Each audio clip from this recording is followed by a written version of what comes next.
I'm Laura Podesta in Miami, where 10 candidates made their pitches to voters last night. We will break down all the big moments of the debate, plus what you can expect from tonight's event. Even in the beauty of highlight, when you gotta go, you gotta go. But with an influx of people coming up to enjoy this area, one nonprofit says there's a lot of trash going to, the wrong place. Good morning to you, Good morning to you. It is 6:30 here on your Thursday. I'm Missy O'Malley with Chet Lehman. Matt Elwell has our forecast here in just a few moments. Our top story for you now. The first of two Democratic presidential debates took place last night in Miami. 10 candidates made their case for the White House before a national audience. Yeah, they tackled immigration, the economy, and President Trump. Laura Podesta reports this morning from Miami, Florida.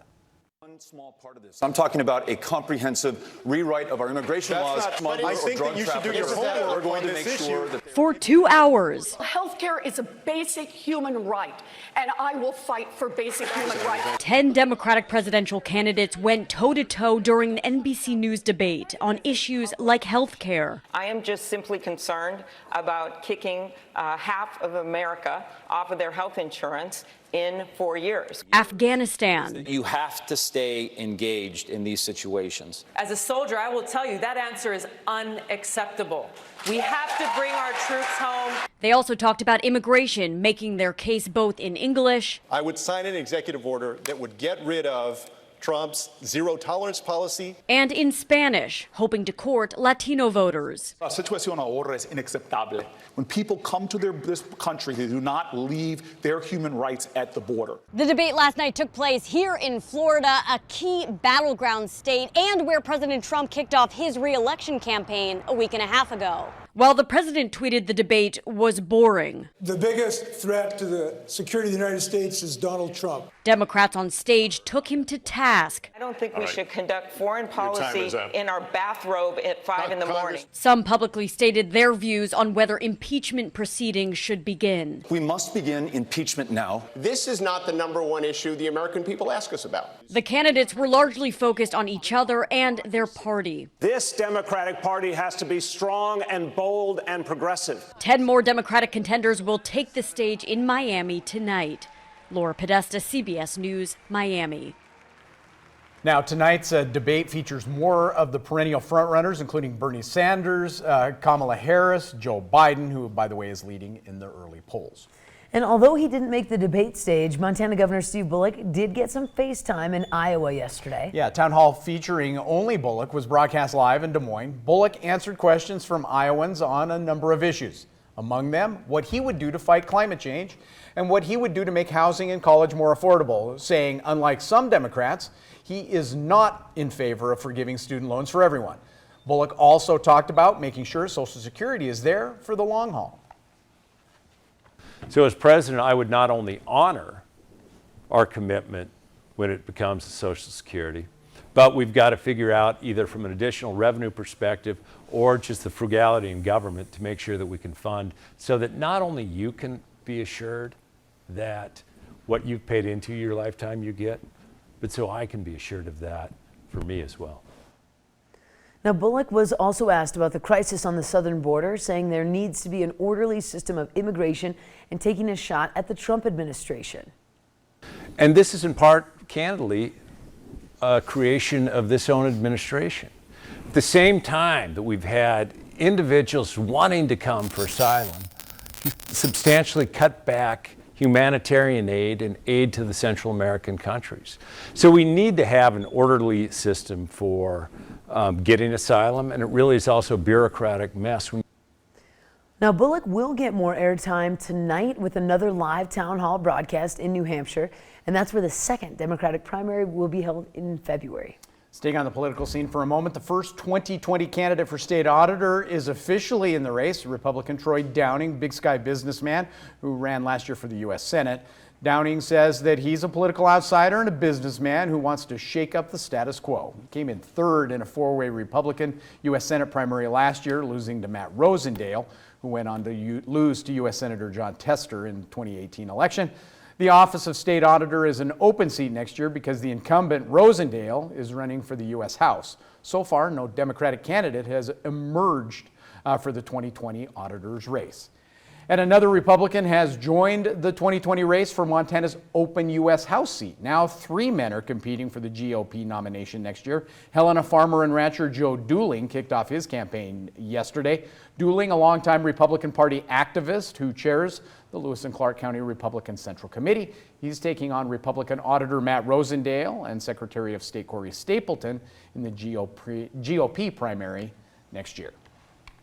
Matt joins us now. A really beautiful start to our Thursday for most of us. Yeah, well, pretty much all the way across the board, our temperatures are comfortable. Yeah. But we do have a few showers that are kind of dampening the day in a few areas. As Missy was alluding to, temperatures into the 40s early on, but most of the shower activity is light right now. That may not be the case as you get into the afternoon. For the Bozeman area, mainly looking at dry conditions, only a slight chance of an afternoon shower or thunderstorm, mainly dealing with showers for the early to mid-afternoon in Butte. We're going to break it all down for you coming up in just a few minutes. Thank you, Matt. 6:36 now. The Highlight Canyon, one of Montana's most popular places to enjoy nature. But when nature calls, you need a place to answer that call. But people are putting their trash in the wrong place, making it a pretty gross situation. MTN's Cody Boyer sniffs out the story. It all comes down to the outhouses, sort of the unsung heroes of Highlight Canyon. We've all been there, enjoying a nice drive to a place like Highlight to enjoy nature when nature calls. Nature calls when you're in nature, and there are a number of outhouses up here which help with that. Hillary Eisen is the president of the Friends of Highlight, a nonprofit that works to take care of the area year-round. The reservoir in Highlight provides about 80% of Bozeman's drinking water, and we want to keep that water supply clean. But when people, well, can't get to the luxuries of back home, if you lock the outhouse, it doesn't mean that fewer people have to go to the bathroom. They just end up going somewhere else. Well, I can certainly see why many say it's frustrating to come up to one of these outhouses and see a padlock locking one of them tightly shut, especially if you have to go. The Custer-Gallatin National Forest says just over the past 3 years at 2 different trailheads, the outhouses had to be closed due to this issue.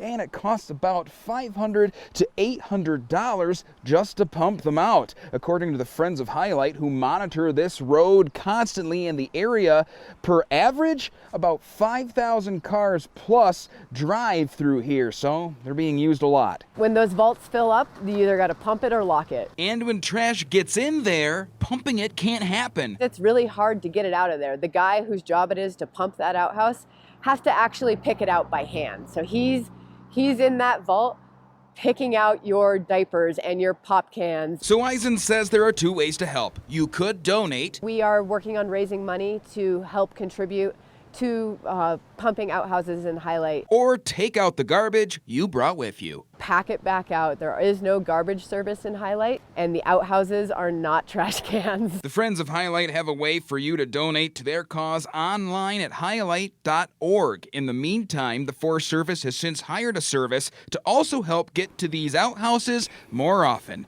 In Highlight Canyon, Cody Boyer, MTN News.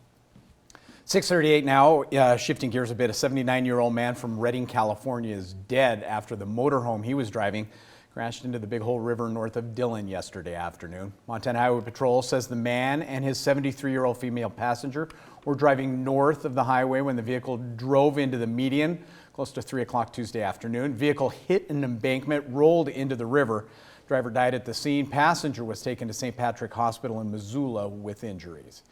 And a pickup truck caught fire while hauling a large sailboat up Homestake Pass just east of Butte yesterday morning.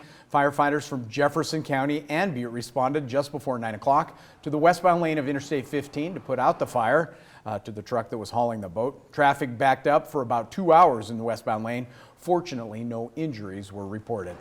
And an author was in Butte yesterday to talk about the history of the mining city's most famous and infamous landmark, the Berkeley Pit. MTN's John Amy tells us how the author sees the close connection between Butte and the pit. Brian Leach named his latest book, The City That Ate Itself, over the way older Butte residents talked about their old neighborhoods. They say, like, it ate this part of the neighborhood, and then the mining operation ate this. Leach, formerly of Missoula and now a professor in Illinois, spoke in Butte this week about his book that examines the history of open pit mining and the Berkeley Pit. He talks about how Butte and the pit, for better or worse, will forever be one. Uptown Butte is one of the best looking central business districts that most cities would kill themselves for. But you also have to live with this pit too at the same time. I think they're kind of part and parcel, right? They built each other. He notes that unlike other mining cities that have changed their image, Butte will always have to live with the pit.